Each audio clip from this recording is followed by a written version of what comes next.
Net चल रहा है इसमें? देखते हैं कुछ मिले तो। ये सीबीए का कंसेप्ट नया है, तो अभी जब इंस्पेक्शन होगा ना तो ये ज़रूर देखेंगे कि टीचर सारे जो है अपने अपने सब्जेक्ट में सीबीए क्वेश्चन करा रहे हैं कि नहीं करा रहे। तो प्रिंसिपल मैम ने बोला कि उस कॉपी में वो कहाँ ढूंढते रहेंगे कि कौन से सीबीए के हैं कौन से रेगुलर, तो उसकी एक कॉपी अलग बना लो। अगर वो पूछेंगे तो उन्हें सीधे कॉपी दिखा देंगे कि हाँ सीबीए के क्वेश्चन बच्चे अलग कॉपी में करते हैं, ठीक है। तो ये देखो, अब आप कहेंगे मैम इसमें नया क्या है, ध्यान से सुनो जरा। आपके दिमाग में ये क्वेश्चन आना चाहिए कि मैम इसमें नया क्या है। आया किसी के दिमाग में? इसमें नया ये है, क्वेश्चन तो वही है, उसको आपकी रियल लाइफ से जोड़ दिया। कैसे? देखो इसने कहा Mohit observe that 1/5 of employees have an annual salary of less than कितना है 4 लाख, ठीक है। अब क्वेश्चन तो वही पूछा है सैलरी से रिलेटेड और ये सब से रिलेटेड, लेकिन इसको बेस कैसे करके दिया कि कहीं रोहन है वो कहीं काम करता है, कहीं का एम्प्लॉय है और उसकी एनुअल सैलरी इतनी। आपको पता ही आपके घर में भी मदर फादर सब कुछ जॉब करते हैं ना कोई कोई, तो बस रियल लाइफ से जोड़ा है, ठीक है।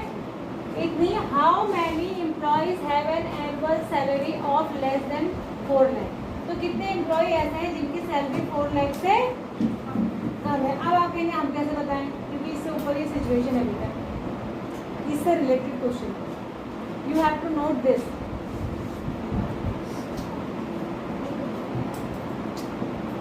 यही है ना,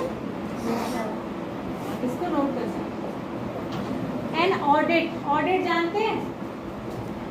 ऑडिट साल भर में किसी भी संस्था में किसी भी ऑर्गेनाइजेशन में पैसे का जो लेन देन होता है, जैसे अपने स्कूल में क्लरिकल स्टाफ है, ऑफिस है ना जो स्कूल का, तो वहाँ पे सारे टीचरों की सैलरी बनती है, तुम्हारी जो फीस आती है उसका हिसाब किताब, किसी को फीस रिफंड करनी है उसका हिसाब किताब, स्कूल में फर्नीचर आना है उसका हिसाब किताब, बुक्स आनी है उसका हिसाब किताब, वो सब हम अपने मन से नहीं कर सकते। उस सब का, ये एक सरकारी संस्था है, ऐसे प्राइवेट में भी होता है, तो उस सब का रिकॉर्ड रखना पड़ता है, लेखा जोखा। अब उस लेखे जोखे में, उस रिकॉर्ड में कोई गड़बड़ भी तो कर सकता है ना। ऑफिस स्टाफ ही कुछ गड़बड़ कर दे या कोई और कर दे। मान लिया 100 रुपये की चीज़ हमने मंगाई और कह दिया प्रिंसिपल मैम से कि हमने तो 500 रुपये की मंगाई, 400 रुपये हम खा गए। तो ऐसा ना हो, ऐसी गड़बड़ी ना हो, सब चीज़ बिल्कुल एक्यूरेट रहे, बिल्कुल नीट एंड क्लीन रहे, बिल्कुल साफ़ सुथरी रहे, ईमानदारी से रहे, उसके लिए ऑडिट आता है। ऑडिट माने एक टीम आती है, जैसे इंस्पेक्शन टीम आती है, ऐसे ही क्लरिकल टीम ऑफिसर्स की आती है जो पूरे ऑफिस रिकॉर्ड के पैसे के लेन देन, छुट्टी वुट्टी, टीचर्स के रजिस्टर सब कुछ चेक करते हैं। उसको कहते हैं ऑडिट। क्या कहते हैं? ऑडिट। फिर वो कहीं पे कुछ गलती होती, किसी को ज़्यादा पैसा पे किया होता है, उसमें ऑब्जेक्शन लगा के जाते हैं कि ऐसा क्यों किया, ये क्यों किया, इसको रिफंड, इससे वापस लो, इसको ज़्यादा पे हो गया, इसको कम पे किया तो इसको पे करो, इस तरीके का। तो वही कह रहा है कि an audit is an official checking of the financial records of a company. It is done by an authorised person who is not an employee of the company. देखो खास बात ये है, ऑडिट वो बंदा करेगा जो कंपनी का एम्प्लॉय नहीं होगा, क्योंकि अपनी कंपनी के लिए तो हम घोटाला कर ही लेंगे। बाहर का बंदा आता है जो उस कंपनी का एम्प्लॉय नहीं हो, क्यों? जो कि ईमानदारी से ऑडिट का वर्क कर सके, ठीक है। अब अपने घर की बात तो हम छुपाने की कोशिश करते हैं ना, तो वो चीज़ नहीं हो, ठीक है। The person who does not audit is called an auditor, ठीक है। Who does the audit, जो ऑडिट करता है उसको क्या कहते हैं? ऑडिटर कहते हैं। An auditor checks the expenses and incomes made by the company every year. Mohit audited a company which with 50 employees. The company record shows its annual turnover is ₹100 million. Company का record ये दिखाता है कि company का annual turnover जो है, सालाना आय व्यय जो है वो 100 मिलियन की है। And taxes have been paid according to government norms, और जो टैक्स दिए गए हैं वो गवर्नमेंट के नॉर्म्स के हिसाब से ही दिए गए। समझ में आया? ये दिखाता है। अब क्या पूछा है, ठीक है, कितने एम्प्लॉय है इस कंपनी में? 50। कितने हैं? 50। तो अब ये कह रहा है, अब दे रहा है, बस ये सिचुएशन हमने पढ़ ली, अब इसके हिसाब से इन क्वेश्चंस के आंसर देने। तो ये सीबीए क्वेश्चंस है, ठीक है। पहला है Mohit observe that 1/5 of the employee have an annual salary of less than 4 lakh. How many employees have an annual salary of less than 4 lakh, ठीक है। ये कह रहा है कि मोहित ये देखता है कि 1/5 1/5 ऑफ द एम्प्लॉयज। तो टोटल एम्प्लॉयज कितने हैं? 50 का 1/5 कितना हो बताओ? 10। तो इनकी एनुअल सैलरी जो है वो कितनी है? 4 लाख से कम है। कितनी है? 4 लाख से कम है। तो उसने बताया था आपको फ्रैक्शन में कि 1/5 लोगों की एनुअल सैलरी 4 लाख से कम है, तो उनका नंबर बताना है। तो कितने नंबर हुआ? 10 एम्प्लॉयज की सैलरी कम है। तो आपको यहाँ आंसर लिखेंगे आप क्या? 10 एम्प्लॉयज। इसने क्या चेक किया? क्या चेक किया इससे क्या चेक किया बताओ? नहीं, अरे भैया आपके लिए क्या चेक किया इसने इस क्वेश्चन को देखे कि आपको 1/5 ऑफ 50 निकालना आता है या नहीं, या आपको ये पता लगता है नहीं क्वेश्चन पढ़ के कि इसमें किसका 1/5 निकालना। ठीक है, आपका जो पहला क्वेश्चन था रेशनल नंबर का, वहाँ पर ऐसे ही क्वेश्चन थे कि नहीं थे? इसी टाइप के इसका 1/2 अब ये निकालो वो निकालो, इस तरह के क्वेश्चन। तो ये आपको करना आता है कि नहीं आता है, इसने ये चेक किया। ठीक है, बात समझ आ गई सबको?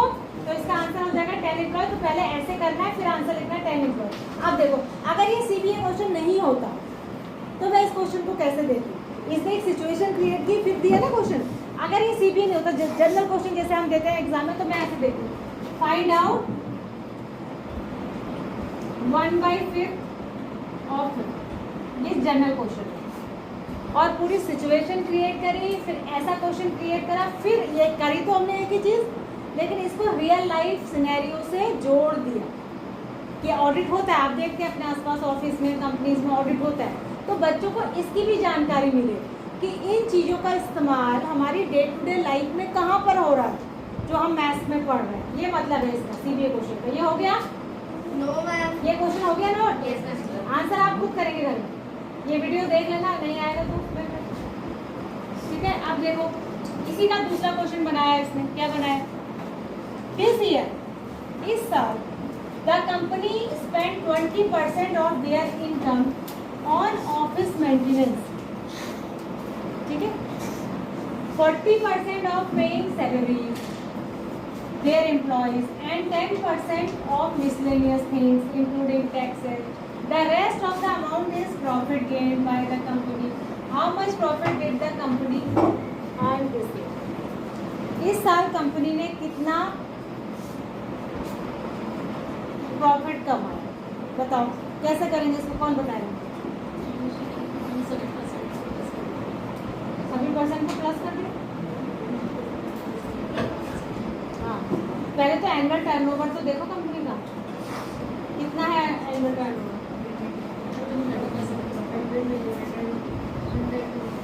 कितना है?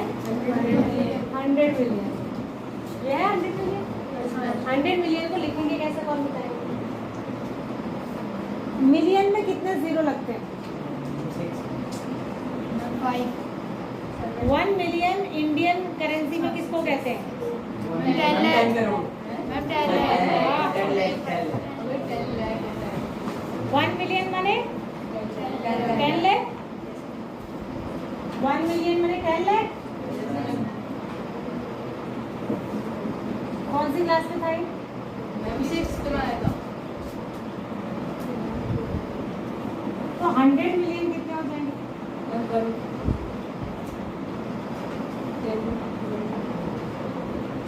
100 मिलियन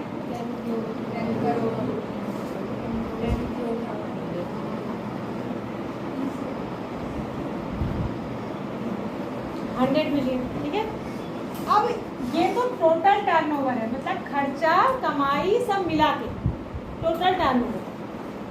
अब इसमें से खर्चे क्या क्या है वो इसमें बताए।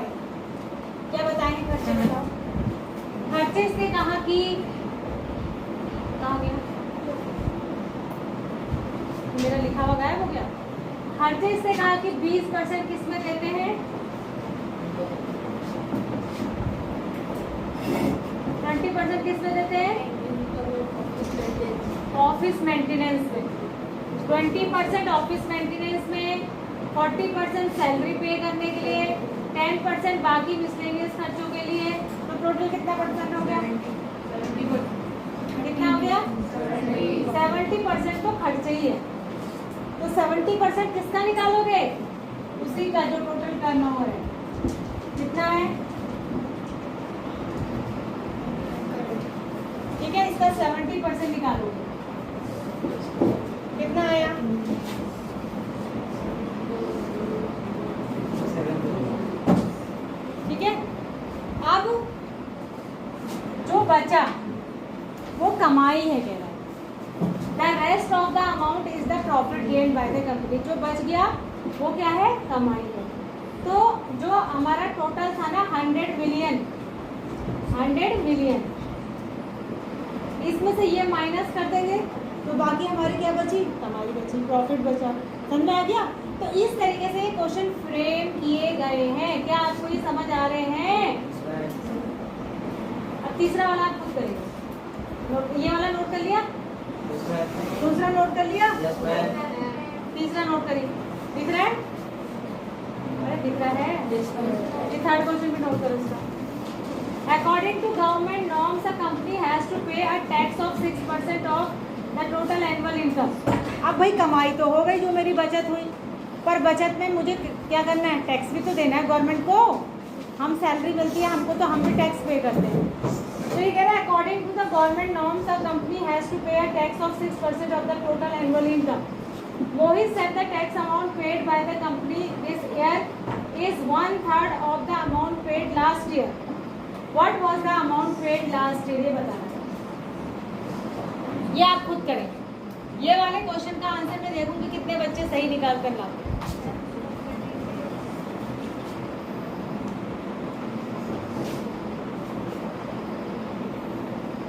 तो दिख रहा है? ये है क्वेश्चन।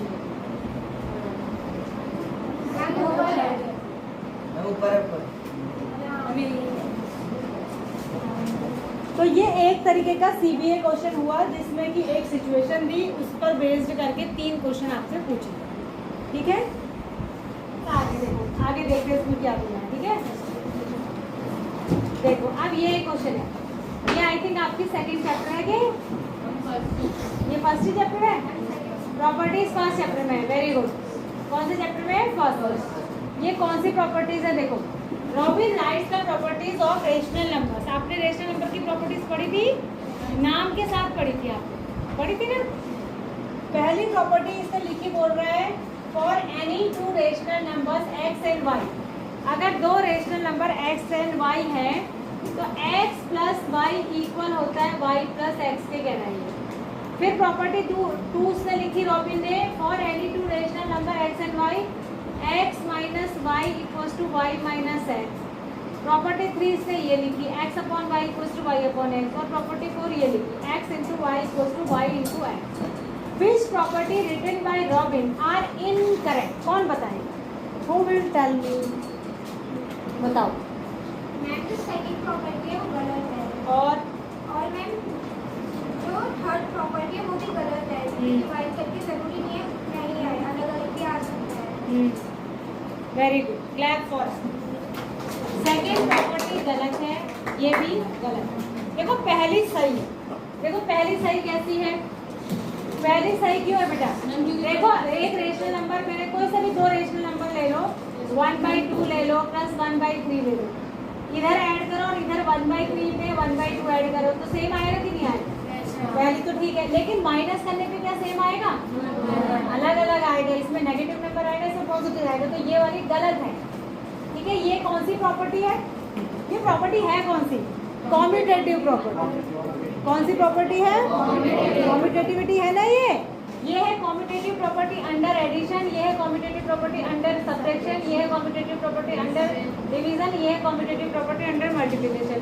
और रेशनल नंबर में ये एडिशन के लिए लागू होती है और मल्टीप्लिकेशन के लिए लागू होती है, इनके लिए लागू नहीं होती है। ये बात समझ में आ गई? इसी तरीके से ये भी सच नहीं हो सकता भाई 1/2 और अपॉन 1/3 करके जो आएगा सेम क्या 1/3 अपॉन 1/2 करके आएगा? नहीं आएगा। ठीक है, और वैसे भी देखो 1 और 3 ले लो, ये दोनों नंबर भी रेशनल ही कहलाते हैं। रेशनल नंबर उन्हीं को तो कहते हैं जिनको p/q की फॉर्म में लेते हैं। तो अगर मैं ये x समझ लो और ये y समझ लो, तो अगर 1/3 करूँ और 3/1 करूँ तो क्या एक ही बात है? तो ये प्रॉपर्टी सेकंड और थर्ड के लिए लागू नहीं होती है। तो इससे पूछा कि which property written by Rohan are incorrect. कौन कौन सी इनकरेक्ट है? Property 2 and property 2 and property 3। तो ये क्वेश्चन आपकी बुक में था क्या ऐसा?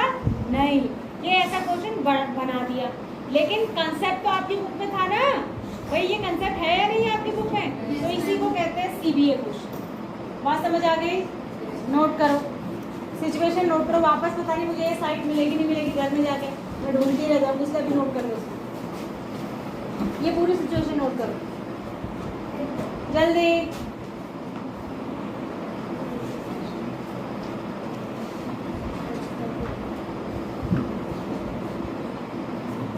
क्या हुआ? नहीं है? जल्दी नोट करिए।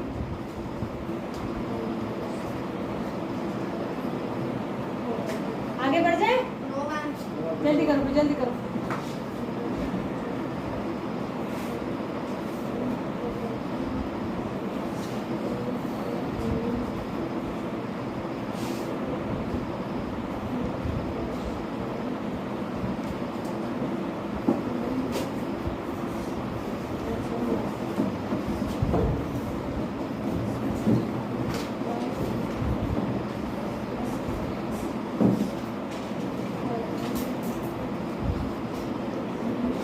हो गया? अरे जल्दी स्पीड से नोट करो यार बेटा। ऐसे तो हम एक ही चैप्टर के नहीं कर पाएंगे, हमें जो 5 चैप्टर हमने पूरे कर लिए हैं सबके सीबीए क्वेश्चन 2-2 चैप्टर सबके करने हैं। एग्जाम में मैं इसी में से दे दूँगी, इस एग्जाम में नहीं, मतलब सारे एग्जाम में जो हम जितने भी करे रहेंगे ना उसी से मिलते जुलते, थोड़ा अमाउंट चेंज कर दिया, थोड़ा नाम चेंज कर दिया, मिलते जुलते क्वेश्चन। इससे तुम्हें आइडिया लग जाएगा कि मैम इस टाइप के क्वेश्चन सीबीए के देंगे। और सारे क्वेश्चन सीबीए के नहीं आने वाले हैं, 50% सीबीए, 50% जनरल। जैसे अगर 20 क्वेश्चन है तो 10 इस टाइप के और 10 तुम्हारी बुक के। बात समझ आ गई? ऐसे